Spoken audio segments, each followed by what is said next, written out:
Okay, so where were we? Yeah, Thurman versus Porter. I, I'm sure both young men came out and gave their best. That's not the part I'm talking about because they're fighters. And I respect the efforts of anybody that got enough nerve to go in that ring and go through what they went through for 12 rounds. But it seemed to me that there was two individuals out there that was trying to get lucky. I didn't see. I didn't get that fulfillment that I got from the first fight, Roberto Duran versus Sugar Ray Leonard. Okay. Thomas Hearns versus Sugar Ray Leonard. Those kind of fights. Right. I left those fights feeling fulfilled that I have seen expertise at its best. Plotting, planning, the conviction in their eyes, the hooks, hook off the jab, counter right hands. You know what I'm saying? I saw technique, expertise, and I felt like I had seen a great fight. I didn't get that same feeling watching Sean Porter and Keith Thurman. I didn't get that same. I just saw two guys out there, two big, strong guys trying to get lucky, winging punches, throwing punches. If I catch him, I'll knock him out. I'll knock his head off. Things of that nature. I just didn't feel fulfilled. It was a tough fight, but like I said, I didn't see a lot of technique in the fight. Did you ever get to see Leo Santa Cruz's fight against Abner Morris? Yeah. What do you think of that fight? I saw a lot of struggling. You know, I saw a lot of struggling, but there was some execution in between. There was good execution. You know, you could see the execution. You could see the execution being set up. But then it boiled down to a Donnybrook, as sometimes in the fight you saw Donnybrook. What I'm saying is there's no consistent teachings being displayed in these fights. You know, when I'm saying a fight, I'm looking at Ray Leonard versus Marvin Hagler. Why are you saying that? Give me an example why you say that. Because boxing fans may want to understand the science behind that. And I'm curious as well. Because they're not being taught properly. They're not being taught properly. To them, it might be proper. To the trainers that's teaching them, it might be proper. But, you know, I'm old-fashioned, so maybe it's the fact that I'm old-fashioned. I just don't see it. I wasn't excited about the Porter-Thurman fight. There was two guys out there punching and winging and stuff, and I thought that Thurman rocked Porter a couple of times. But I just saw two guys throwing wild punches, trying to just get lucky. If I could just hit the guy instead of setting things up, you know, setting things up. Boxing 101. Hooking up the jab, counter. Yeah, I just didn't see all of that. So, okay, Maybe so all right then. Somebody like Crawford, for example, Terence Crawford, the way he was boxing. Terence Crawford had to box that way. He had to disarm Postel, because Postel was just looking to punch. Yeah. If I can just get you standing still, I can nail you. So I had no problem with the way that Crawford was boxing, because that was boxing 101. Okay, his fight against Gamboa. You know, that fight reminded me of Eddie Chambers trying to box with Dibisu down in South Africa. Kid down in South Africa. Right. It was the same kind of fight. It was a guy that was moving, being slick, you know, building up his points, you know, delivering the mail and getting out. Dibisu boxer versus Eddie Chambers, that's what that Sean Porter fight reminded me of. Because Postel was just saying, if I could just get him standing still, I can levy some damage on him. And the kids said no. You know, Crawford said, no, I'm not hanging around for that. This is a boxing match. And he did a beautiful job boxing. You know, he was just boxing, getting his points in, good counter punching. You know, when the Postel was slow, he would do some counter punching combinations, and he would move away. And that's what the sport of boxing is about. What are your thoughts on the almost contradictory talk of Freddie Roach? One moment they want to fight Pacquiao should fight Crawford because it's a good fight, and then on the next breath they're saying, well, we shouldn't take Crawford because he's too much like Mayweather. I think that anybody versus Pacquiao at this point is rubbish because Pacquiao is a used up warrior. He's an old man now. What is he? 38? Is he 38, 39 years old? He's finished. Come on, man. The guy fought Morales 3 times, Barrera 3 times, Marquez 5 times. I mean, how much could the guy have left after those fights? Anybody that wants to fight him, to me, that's a nonsense fight. You go, I knocked out Pacquiao. You did? You knocked out Pacquiao? The Pacquiao that's moved up 5 weight divisions, that's been in countless wars. I beat Pacquiao. No, you beat the shell of what used to be Pacquiao. I wouldn't even want to fight like that. Thurman's calling for it. Oh man, please. What could they possibly get out of that fight? I mean, they'll make some money, of course, but why? This guy is used up. Pacquiao versus Garcia. Thurman. I think Thurman should be calling for Earl Spence. That's more of a fight. I'd like to see that fight. You don't want that work. You know what I'm saying? I'd like to see that there. You know, if you really want to fight, call for Earl Spence. You don't want that work. Nobody seems to want it. I don't hear Sean Porter calling him either. You know, nobody seems to want to fight the fights that could really make them. You know what I'm saying? That could make him. I want Earl Spence. That's the fight that Thurman should be calling for. With Sean Porter should be calling. I want Earl Spence. Everybody talking about Earl Spence. I want Earl Spence. But you want Pacquiao, a guy that's virtually in a wheelchair. He's in a wheelchair. What can he possibly do? He's in a wheelchair. Pacquiao is done, man. Everybody wants to jump on Pacquiao. Where's Crawford? Crawford about 15 years old. Pacquiao about 45 years old. That should be a really great fight, you think? Come on, man. I don't want to see that nonsense. What about Klitschko versus Fury 2? Do you want to see that? Of course, I want to try to see if he can win the title back. I want to see we're talking heavyweights here. Heavyweights are different from the smaller weights. Right. When you get to the cruiserweights and the heavyweights, they're a different breed of animal as opposed to the other weights. Right. Because they're so big. So yeah, I want to see the fight. So tell me how would this, since Klitschko lost the titles, I'm sure he was in training, to get his titles back since January. And so now, if that was the case, he was secretly or quietly training to all now, and then the fight be cancelled on him or, postponed on him till October. Would that not affect, all that on him? He's an older man now, and does that have any effect to wear and tear on the body, sparring? Well, Vladimir Klitschko is a pretty active fighter. Right. I mean that he does other things. What's that? Windsurfing, where they up in the air. Yeah. Got him up.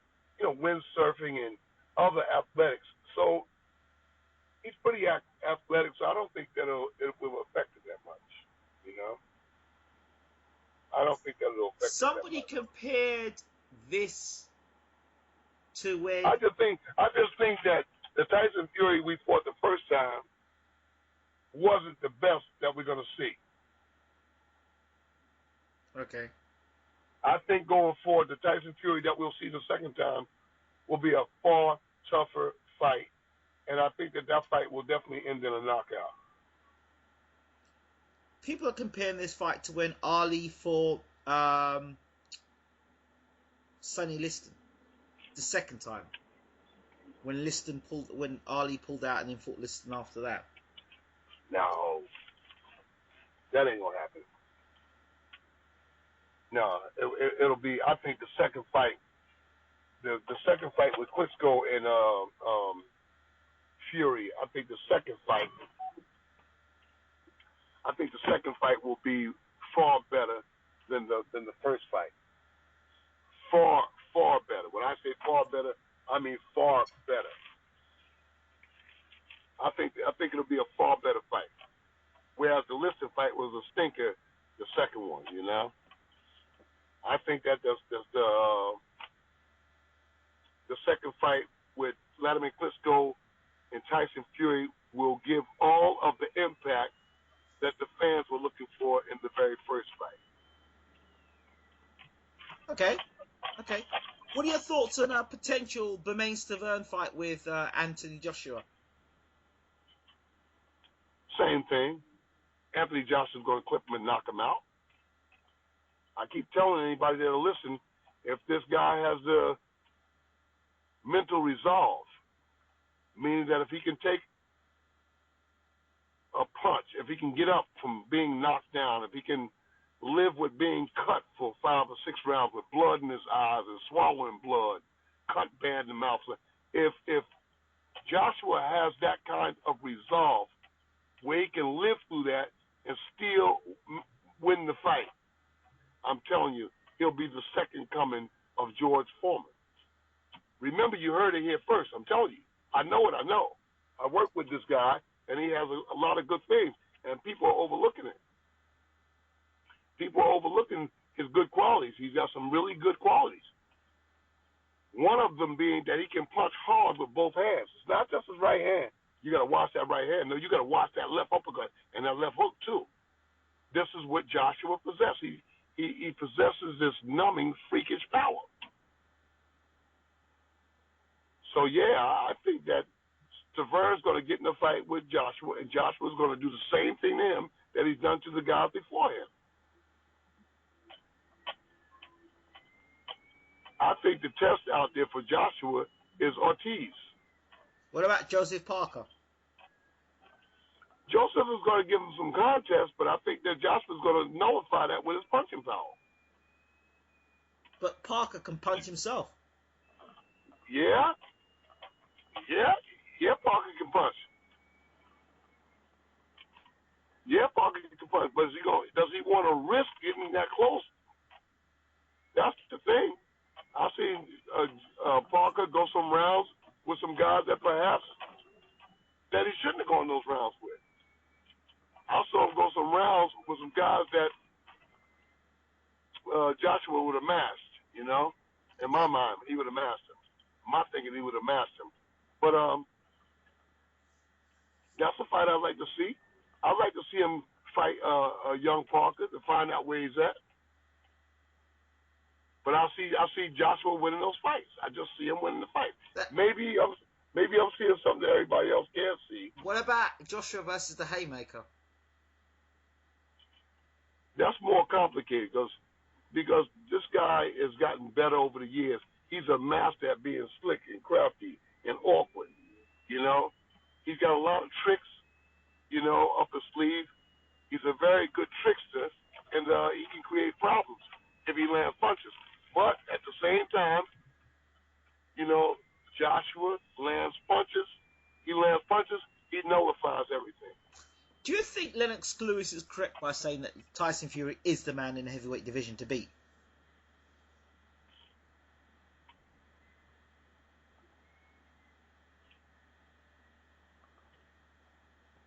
I don't know about that. I don't know about that yet, anyway. I mean, Tyson is good in his own right. You know, Tyson is good in his own right, but I don't know if he's the man.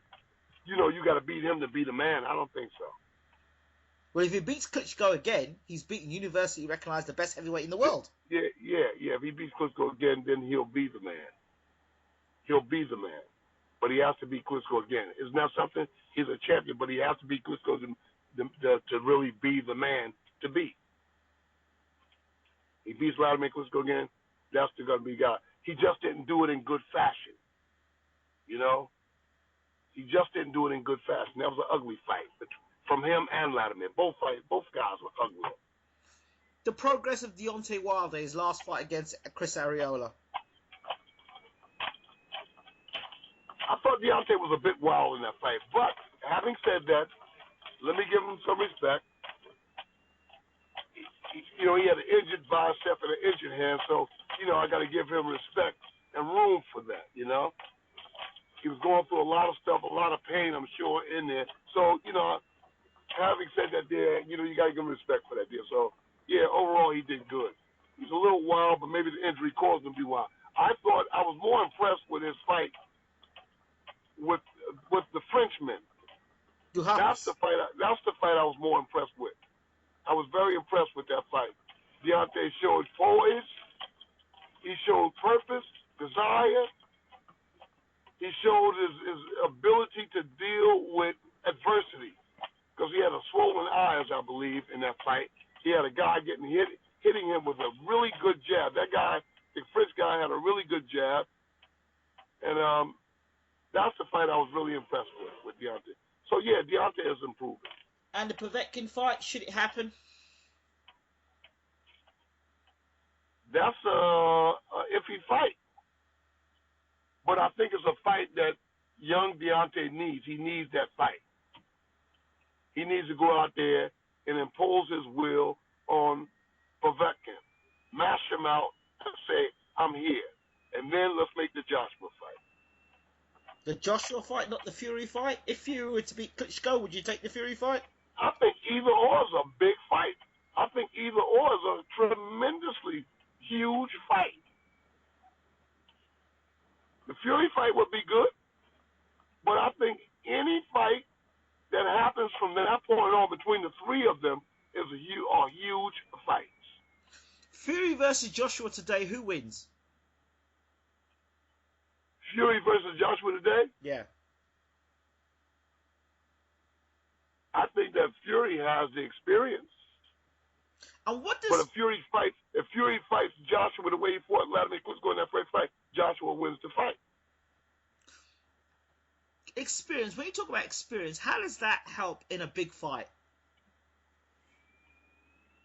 It helps because of education.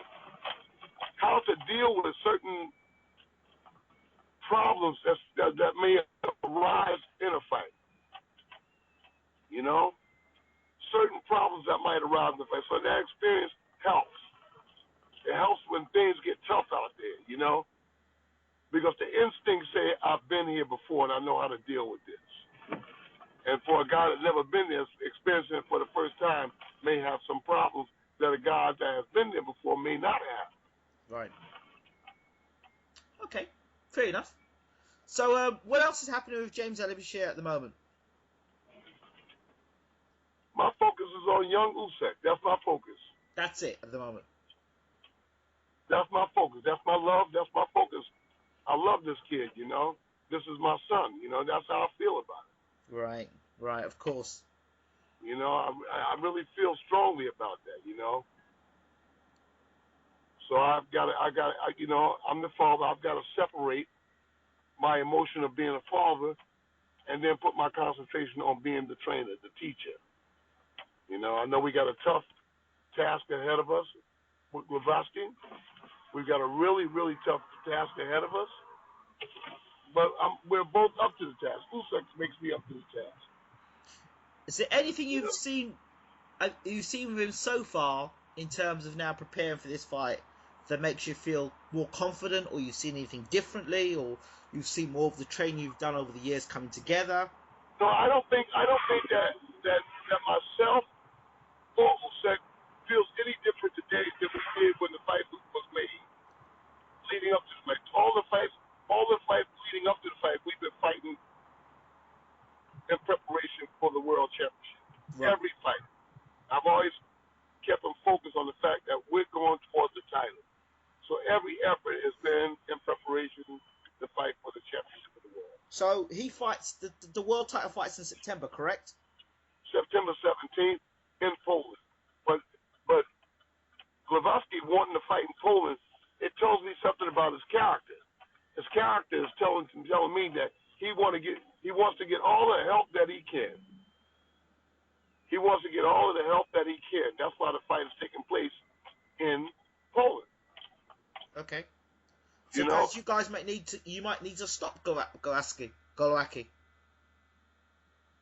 Yeah, we may have to, or either beat him up really bad. It's easy, whatever he decides. If he wants to be tough and the way he was in the Huck fight, we'll just beat him up bad. And if he wants to be smart, we'll get him out of there early. And finally, but my thinking is we're gonna. Go ahead. My thinking is we're gonna be prepared for anything that Glowacki brings. We're gonna prepare for it respectfully. We're gonna put in all of the efforts that it takes to be the champion of the world. Right. We're not going there to play around. We're going there to take the championship. We know that we have to take it. He knows that he has to take it. You know. Another cruiserweight. We're not playing around. Marco Huck and Orville McKenzie. What are your thoughts on that fight?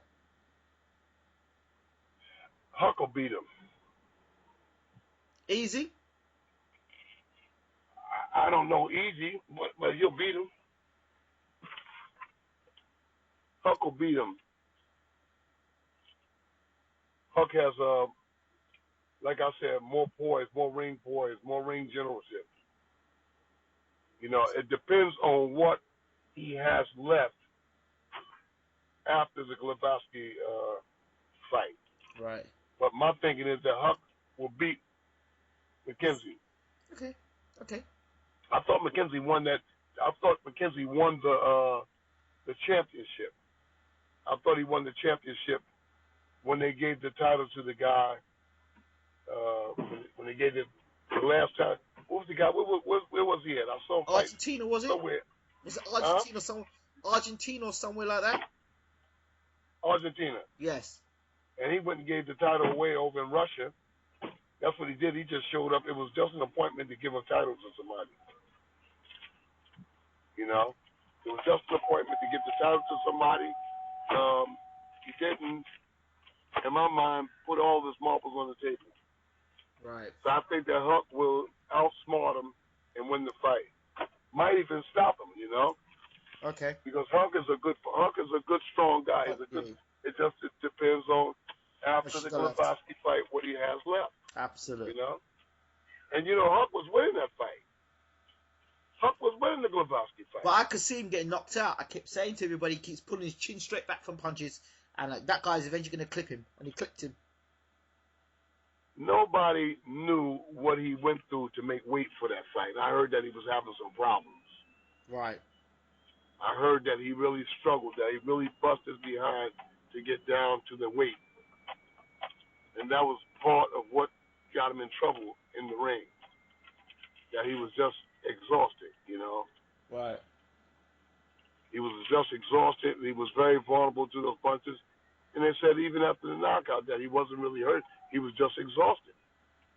Right. You know, he just played out it. Just when you're tired, you're tired. That's something that I learned about boxing so many years ago. When you're tired, you're tired. When you're tired, the whole thing falls apart. Oh. Yeah, the whole plan just falls apart. You can know what to do and see what to do, what you must do, but when you call on your sources, they say, look, we're depleted, and that's it. Mm-hmm. Absolutely. Once you're depleted, you're out of there, you know? Absolutely. I think that this will be a test of character with young Usyk and Glowacki. I think it's going to be a test of both men's characters. I expect a really good fight, and I expect Usyk to win the fight, you know? I think, huh? Will you be tuning in Saturday night to watch Allen versus White? You got the link? Send me the link. I'll watch the fight. I definitely would like to watch that fight. I'll see what can happen. Yeah, I would like to see that fight. Okay.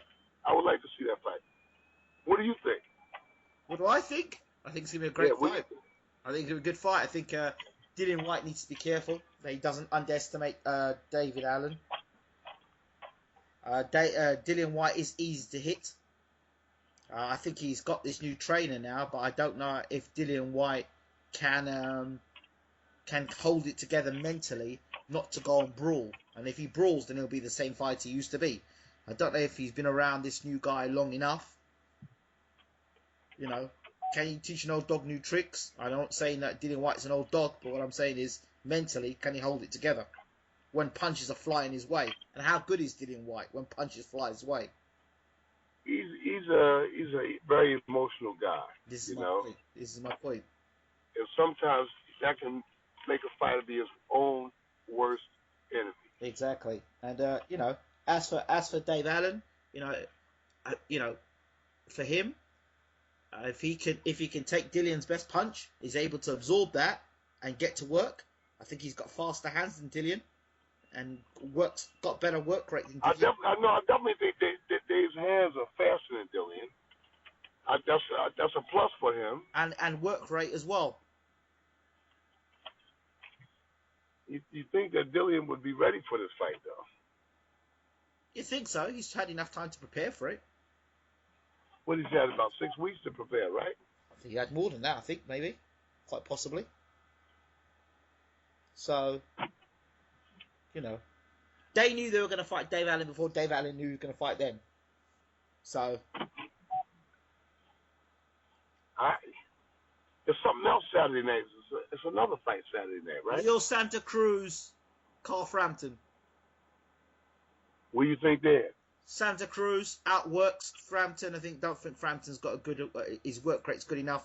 Frampton tags me as the sort of guy that can fight well if you allow him space and time to do what he wants. I don't think he does well against guys that are taller, that are rangier than him. And I think that Santa Cruz's work rate, his phenomenal work rate he had against Mares, that there, if he can set that kind of pace on Frampton, I don't think Frampton can live with him. I don't know what Frampton's like as a featherweight, but he might punch hard. But when them punches start coming from Leo Santa Cruz, and the 4, 5, 6 punches at a time, and he gets... I think that Santa Cruz is going to force him out of his comfort zone. This is my point. I think it's Santa Cruz pace. He's going to put a pace on Frampton that Frampton is not used to. Exactly. And he's never had in his career. Huh? And he's never had in his career. I get the closest he's had to deal with pace is when he fought Quigg in the second half of that fight. And he looked uncomfortable then. And if you're uncomfortable against Scott Quigg, then God only knows how you're going to deal with, Leo Santa Cruz. His only chance for me is to be able to hurt Santa Cruz and knock Santa Cruz out, which I can't see happening. But stranger things are happening in boxing. If somebody else fights Saturday night, right? Who? It's Mikey Garcia. Huh? The return of Mikey Garcia. Yeah, but they're on the undercard of who's fight there? Frampton. No, Frampton's and Santa Cruz is on somebody else's card too. It's another fight Saturday night, and I can't remember what fight that is. Saturday night. In America? Yes. There's a big card, well, not a big card, a fairly big card in the UK, but... There's another fight Saturday night, and I'll write you back as soon as I get it. How can I forget to see it? It's another fight.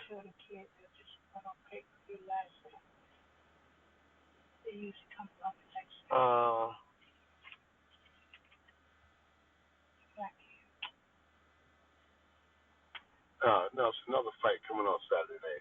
There's something coming on Friday night. There's a fight Friday night, and there's a fight Saturday night.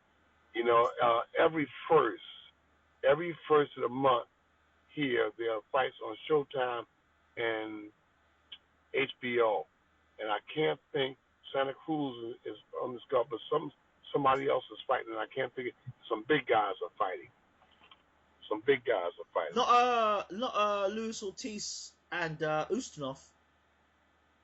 No, they're fighting somewhere in Europe, right? I don't know. They're I know fighting they're fighting pretty soon. they're fighting somewhere in Europe, I believe. I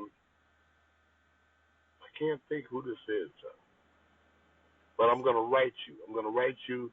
Okay. I'm gonna write you back. You All right. know, I think if I had to make an assessment in this fight with Dillian White and David Allen, Yes. Dillian's got new trainers, right? Yes.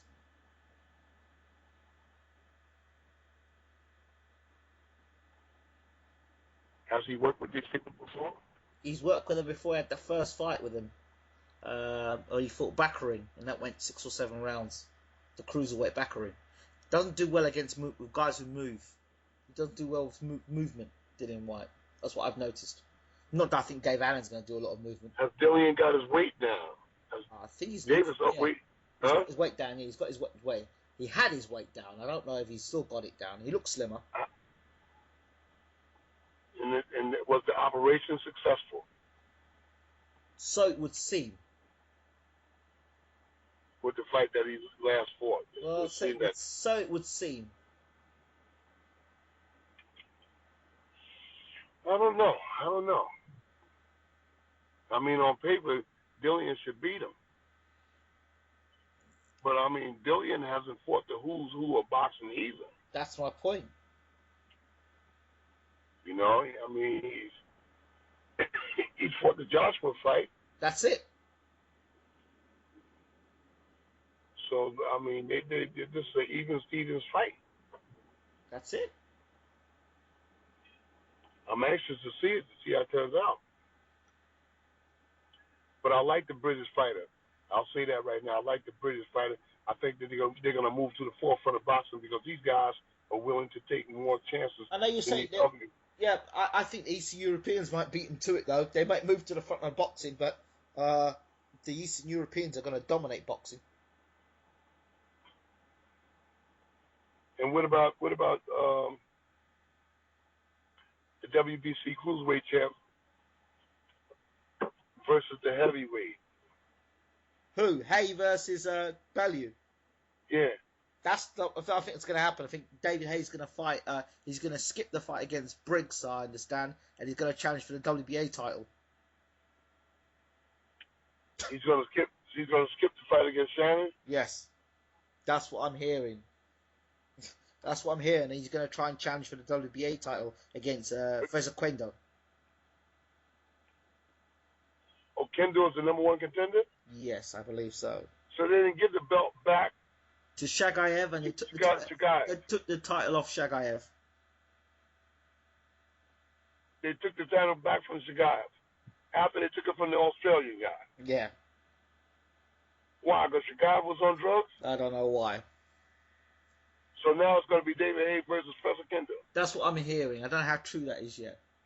David Haye's going to knock out Fraser Kendo in a couple of rounds, and they're mates. So. And then he'll go the other way with Shannon. He won't take that chance. Nah, that's what I'm hearing. Oh, Shannon Briggs is going to be livid about this. Shannon is going to be livid about this. David is going to Shannon will follow him all over the world. He'll be outside David's house. He's going to have to fight Shannon. Watch his space is all I can say. But knowing the David Haye movements, I would not be surprised if that WBA title becomes David Haye's again. If he fights Fraser Kendo, he'll knock out Kendo. Couple of rounds, or maybe in the first. Kendo is not the fighter that he used to be. He used to be quick, awkward and stuff, but he's not the fighter he used to be. He's just somebody sitting on the fence now, I'm surprised that Kendo is still in the number 1 spot to fight for the title. Now, I'd like to see Luis Ortiz be number 1 contender. Or he's the interim champion. But nobody's talking Ortiz. Nobody's talking Ortiz. Exactly. and he's vying for a WB. He's got a WBA belt, doesn't he? He's got the interim belt. So that's a dangerous belt for David Hay to be going after with Ortiz. I mean, because Ortiz got the interim belt, he's gonna have to fight him sooner or later. Now that's nobody's talking Ortiz. Ortiz versus Hay. Explosive fight. Explosive. That's all you can. It's the only way I can describe a fight between the two of them is explosive. Somebody definitely gets. I asked Tyson if he fight Ortiz. He went 3 things. First of all, Ortiz didn't do anything in the amateurs. He was always second and third as an amateur. 2, I said as a pro fighter, well, who wants to fight him? He doesn't bring any money in, and what's the point if he's not bringing money in? And third, and most importantly, who cares about Cuban fighters? People don't care about Rigondeaux, and they certainly don't care about him. That's what Tyson said? That's what Tyson said. He don't bring no money. So what you want to fight him for? He ain't bringing no money. If he was bringing some serious money, we could talk. But nobody cares about the Cubans. They don't care about Rigondeaux. They don't care about him. They didn't care about what's his name, Gamboa. So they don't bring no money in. So what's the point? That's what Tyson said. And the guy and the other Cuban guy, the southpaw we was just talking about, fighting Gennady Golovkin, the junior middleweight. Lara, nobody cares about him either. Let's be honest. He ain't bringing no money in, is he? Well, you tell me what Cuban fighter that brings in a lot of money. Name him. They're cutie pies. That's why these guys can box. Yeah, that's what Tyson knows. You don't want any of that. Tyson doesn't want any of that. Well, he doesn't want any of that. Really? Who wants any of that? Rigondeaux, Lara, those guys are cutie pies. Who wants any of that? Really, honestly, who wants any of that? They don't bring you no money in, and they're going to embarrass you and potentially beat you up real bad. Why? What do you want to fight them for?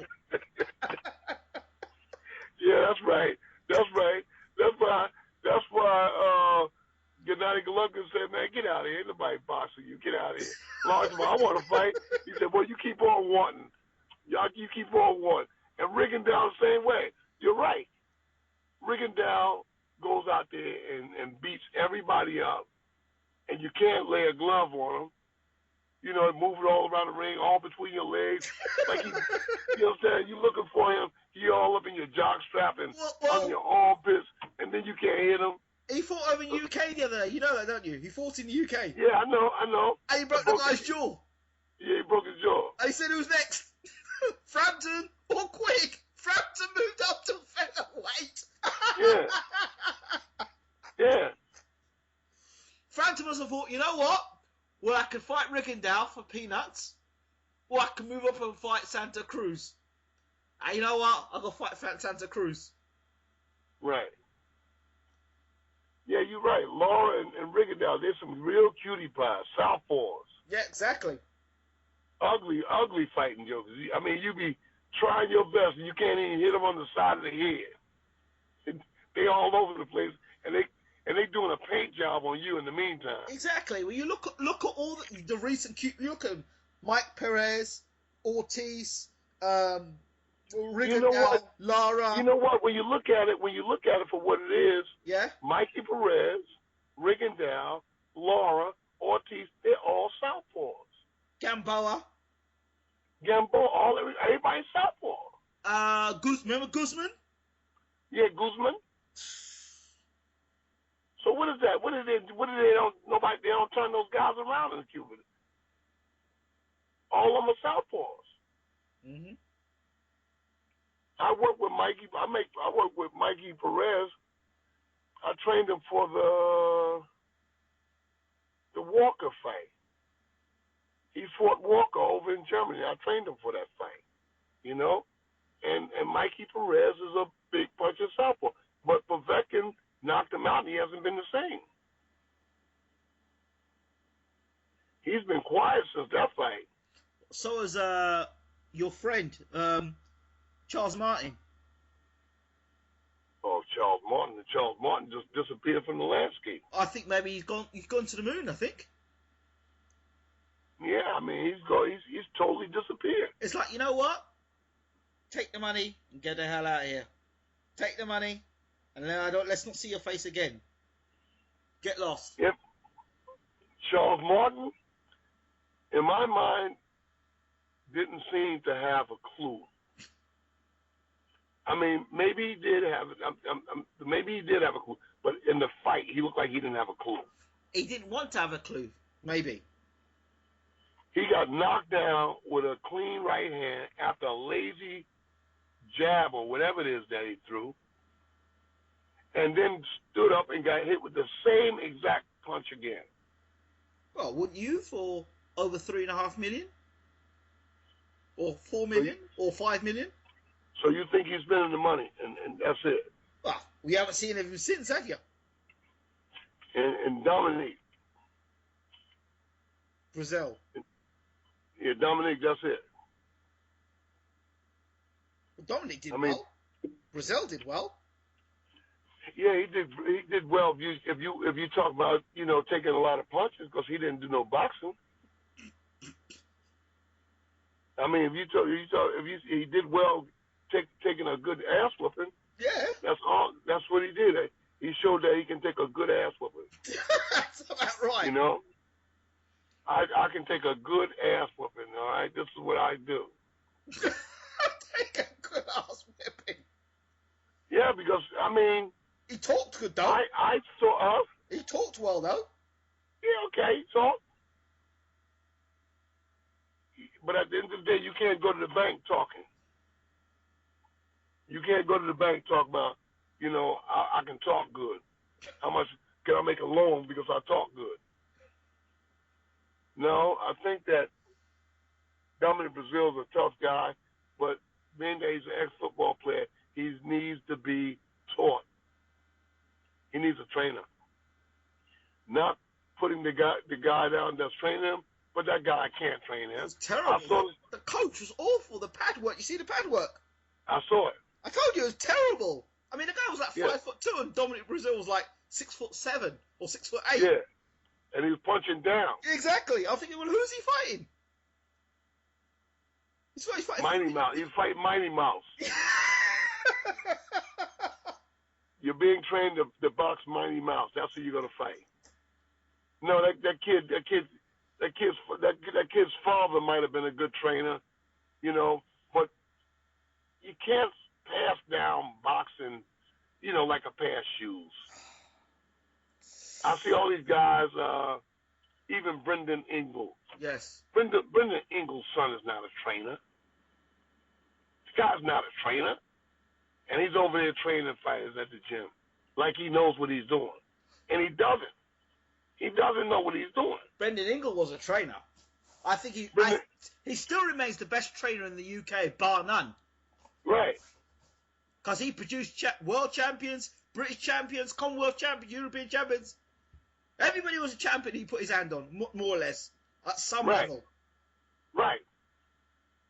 But his son is not Brendan. Not in the same class. Not in the same class. Not even in no class. His son is not a trainer. I've had at least 5 guys from London tell me, and from Britain to say that this guy's not a trainer. They don't like him. He's there in the gym because Brendan Ingle is his father, but he knows nothing about training fighters. This kid that's training Dominic Brazil knows nothing about training fighters. He's not trainers. Those guys are not trainers. You can sit back and read a book and watch your dad do that stuff and then come out and think you could do it, but that's a far different thing. Okay, who do you think is a good trainer then? I think there's some decent guys. Like I said, John David Jackson? John David Jackson, Virgil Hunter. These guys they're good guys. I tell you what else I rate. The guy that, Ronnie Shields, I rate him. Ronnie Shields, those guys been around. You can't take nothing away from those guys. Don Turner? Definitely Don Turner. These guys have been around the block. You can't take nothing away from them. Tommy Brooks? Tommy Brooks has been around the block. These guys are good teachers. Phil Torrance. I tell you who's gone quiet recently, the brother Nassim. I don't hear much about him anymore. Nassim is around. Nassim is around. He's underground and he's down in Philadelphia, in that Philadelphia area. He's working. He's up to something. Nassim Richardson is up to something. Believe me. Yeah. Yeah, he's up to something. When I he's heard, quiet like that, he's up. I heard a story that Bernard Hopkins might be fighting Barrera in his last fight. Barrera. Sullivan Barrera, the guy that Ward just Why fought. not? It's a safe fight. That's a safe fight for Bernard Hopkins. Really? Yeah, he watched Andre Ward deal with it, so he said, I can do that. It's a safe fight. Bernard will handle Sullivan Barrera easy.